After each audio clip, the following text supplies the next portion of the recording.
RCR, la red que comunica y une al Perú.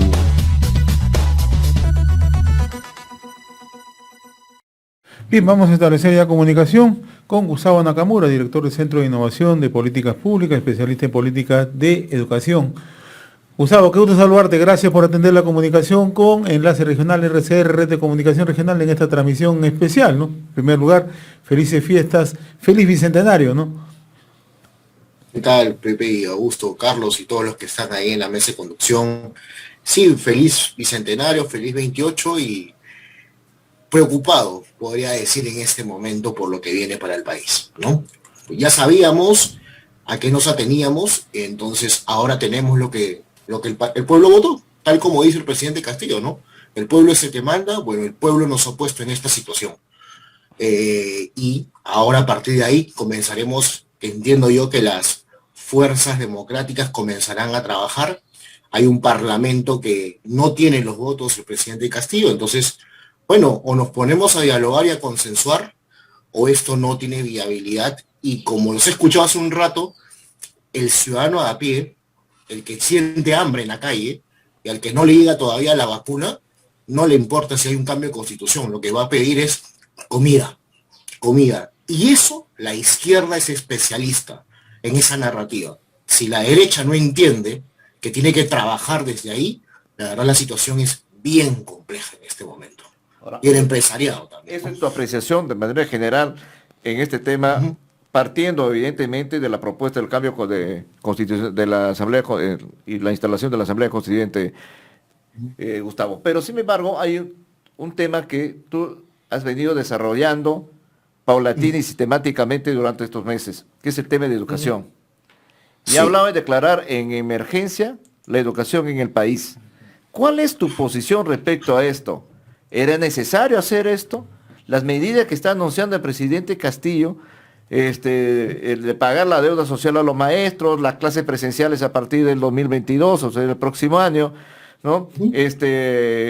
Dar prioridad a las escuelas rurales, a las escuelas bilingües y todo lo demás. ¿Eso es lo que se necesita en este momento en el tema educativo? Mira, yo sí podría decir que coincido en varias cosas con el presidente Castillo en el tema educativo, y se nota que ha escuchado mucho las opiniones de diversos aspectos y el espectro educativo, ¿no? Él ha hablado mucho del tema docente, ¿no? Él como docente y la reivindicación, el tema del pacto o el pago de la deuda social. El tema es, el pago es decir que vamos a pagar una deuda social, es bonito. El tema es de dónde va a sacar y cuáles van a ser los mecanismos. Si no hay una inversión privada o una inversión pública adecuada. El cómo va a corresponder al ministro de Educación de turno y cómo va, porque los maestros no van a esperar. Ya lo anunció y si no, de acá a un mes no lo hace, te aseguro que los sindicatos van a salir a las calles a pedir esa plata, porque los maestros han sido golpeados también con la pandemia. Entonces, me parece que esa medida es buena. O sea, no digo que sí, falta el cómo. Y eso le tocará al ministro de turno. Declarar la educación estado de emergencia, bueno, esto ya lo veníamos diciendo nosotros en RCR, acuérdate, hace ya 2 años o 3 años. La educación y en las zonas rurales es paupérrima, y lo sabíamos. Y entonces, bueno, él ha tomado este discurso porque él palpa esa realidad y lo ha traído a colación. Entonces yo creo que, bueno, es una medida que sí coincido. Lo que sí me preocupa en las medidas educativas es el ingreso universal a las universidades e institutos. Eso sí, mucho cuidado. Yo particularmente pienso que es demagógico. En otros países se han dado, pero el país todavía no está preparado para eso. Y la pregunta es, y voy a hacerle claro, ¿no? ¿Cuál es la diferencia en que, siempre pongo el claro ejemplo, en que tu hijo vaya a una universidad y mi hijo a un instituto, cuando pensamos todavía socialmente que el instituto es malo y la universidad es buena? ¿Por qué tú sí y yo no? Va a haber una pelea brutal. Y entonces, si no ponemos reglas claras, ese ingreso universal suena bonito, pero ¿hasta qué punto? Y el último punto que quiero dejártelo ahí picando es el tema del currículum. Él ha hablado del currículum y los maestros y todo ello.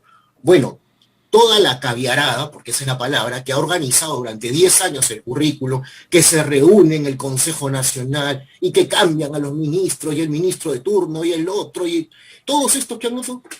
¿Y ahora qué pasó? El señor ha dicho que los maestros van a cambiar el currículum. Entonces, ¿para qué tenemos un Consejo Nacional? ¿Para qué tenemos expertos y consultores en el Ministerio de Educación? ¿O no fueron consultados ellos? Yo creo que sí. Entonces, ahí veo una confrontación que se viene. Y ya en las redes sociales he visto a gente vinculada al campo educativo de esa tendencia que ya comenzó a decir sobre este aspecto, ¿no? Eso quiere decir, entonces, hemos perdido tiempo, hemos perdido plata y hemos perdido una serie de situaciones en medio de una crisis enorme que atraviesa la educación y sobre todo muchos actores que en este momento empezaron a acercarse al presidente Castillo, que le están ofreciendo su apoyo, que se han arrimado allí a como de lugar, sencillamente han hecho ese trabajo que ahora está siendo descalificado por el propio presidente Castillo. Así es, así es.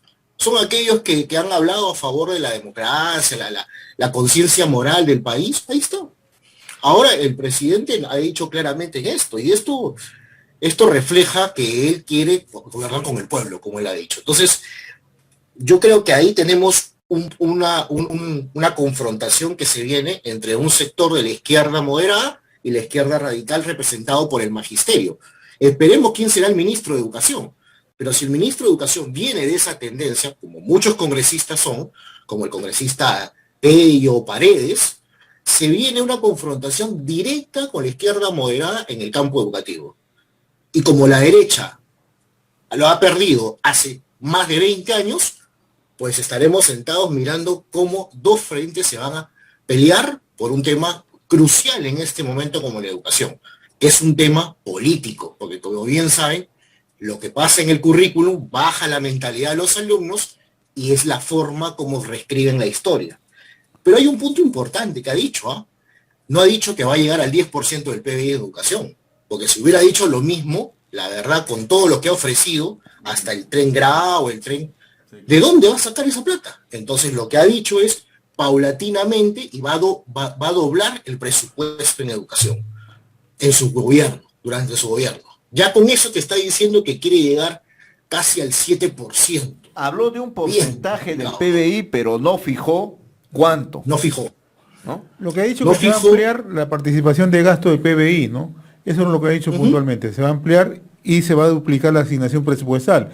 Entiendo que si estamos en 3, probablemente va a plantear ya en el presupuesto del 2022 a 6%, ¿no? Más o menos. Ahora, tú 6%. planteabas algo, Gustavo. Estamos en 3.8 ahorita. Sí, Gustavo, tú has planteado algo interesante, ¿no? Las pugnas que se pueden venir porque no existe en estos momentos, digamos, una percepción real de qué es lo que se va a hacer sustancialmente en el tema del magisterio, ¿no? Porque se ha generado otro aspecto fundamental, ¿no? En las últimas horas ha estado Evo Morales en el Perú, está acá actualmente, ¿no? Y él se ha reunido con un sector de profesores, ¿no? Y que no son precisamente representantes del principal gremio que es el SUTEP, ¿no? Entonces, por ahí ya empieza un primer aspecto. El otro aspecto es la ley de carrera magisterial, porque hemos conversado con el profesor Cadillo, quien es el responsable del equipo técnico en materia educativa de Perú Libre, y él sostiene que se puede gradualizar algunos cambios, pero que sean sometidos desde el Parlamento, ¿no? Pero ahora, el otro gran problema es los espacios que le está dando el propio Pedro Castillo a organizaciones paralelas justamente al SUTE, ¿no? O sea, ¿cómo ves tú ese escenario? Mira, es interesantísimo la pregunta. ¿Qué se viene? En el magisterio existen dos gremios fundamentales, ¿ya? Está el SUTEP, la derrama que está con Patria Roja y los que manejan derrama magisterial. Y está el otro grupo fuerte que se llama el CIMA regional, que eran los SUTEP regionales, que son los CIMA, ¿ok? El CONAR está vinculado más al SUTEP por una facción, que es la facción que viene el señor Castillo. En el 2017, cuando firman, después hicieron padecer a la ministra Martens, ¿ok? El señor Castillo no firma esa acta, firman los gremios reales reconocidos por el Ministerio de Trabajo, que son estos. Entonces, el CIMA regional quiere que se le devuelvan los fondos de derrama magisterial. El SUTEP no lo va a permitir, o Patria Roja. Ahí, ¿y qué ha prometido Castillo? Al principio dijo que sí, ahora dice que no. Porque no lo ha dicho, se ha quedado callado en algún momento en algunas declaraciones. Ahí se viene el enfrentamiento entre los maestros. Otra vez, enfrentamiento entre dos gremios que trabajan en la educación del país. ¿Qué los va a tranquilizar? Esa plata que acaba de decir de la deuda social. Pero si no se le entrega un mes, 2 meses, te aseguro que salen a la huelga. Y el ministro de turno va a tener, o la ministra va a tener ese serio problema. Y otra vez va a haber caos social y no va a ser tan fácil regresar a las clases presenciales como él dice en el 2022. Porque para regresar no solamente basta la vacunación. La pregunta que hay que hacerle al ministro de turno que venga, o al señor Castillo como docente, como el presidente Castillo ya, es qué pasó con los colegios que dijo Vizcarra y qué pasó con los colegios que ahora se están cayendo a pedazos. Y durante la pandemia, este gobierno de Sagasti no ha hecho ninguna refacción. ¿No era tiempo acaso para que mejoren los colegios con la plata que hay? Y no damos inversión a las zonas rurales, a las zonas urbanas, a los colegios en las zonas, y damos chamba al albañil. ¿No era esa la opción? No se hizo. Y estamos a 5 meses que queremos regresar o 6 meses a clases presenciales. Sin agua, sin desagüe, colegios cerrados hace año y medio. ¿Cuáles son las condiciones de esos colegios? Ahora, por eso declarar en emergencia es obvio, ¿no? En el caso de Castillo lo ha hecho el presidente Castillo porque sabe la situación que tienen los colegios en el Perú en este momento. Dos cosas por mi parte, final de Gustavo. El tema esto de que el presidente Castillo está instaurando, mejor dicho, el Internet como un derecho y ya no como un servicio simple. O sea, quiere decir que sí o sí todos los colegios tienen que entender. Yo no sé cuán real es esto, tú conoces el tema al detalle, el tema de educación y la situación en que está. Y el otro tema es, estamos, ¿no?, en condiciones de abrir el ingreso libre a las universidades con la infraestructura y con lo que tenemos en este momento en esos centros de educación superior en el país. Mira, la primera pregunta no va a ser tan fácil. Si él quiere que el próximo año todos los colegios estén conectados, va a ser imposible. Imposible. Imposible. Esa es la palabra. Eso es mentir a la población. Solamente en las zonas urbanas hay conexión de 4G, ya no hablo 5G, y en 3G para que corra una plataforma medianamente.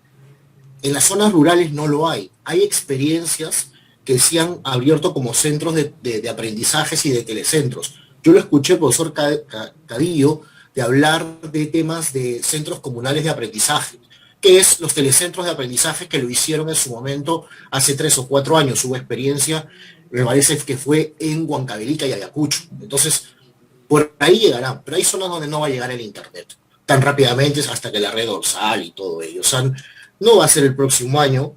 Y sobre lo de la universalidad de la educación, bueno, a ver, el ingreso universal que le llaman. Hace más de 12 años la moratoria no se ha abierto. Y recién acaba de concluir un proceso de licenciamiento. Tendrías que dar opción a que abran filiales las universidades en zonas y según la demanda regional, de acuerdo a las competencias que se necesitan. Eso va a depender de la demanda, obviamente, también laboral y la generación de empleo. La pregunta que hay que hacer es, ¿solamente para las públicas o también por las privadas?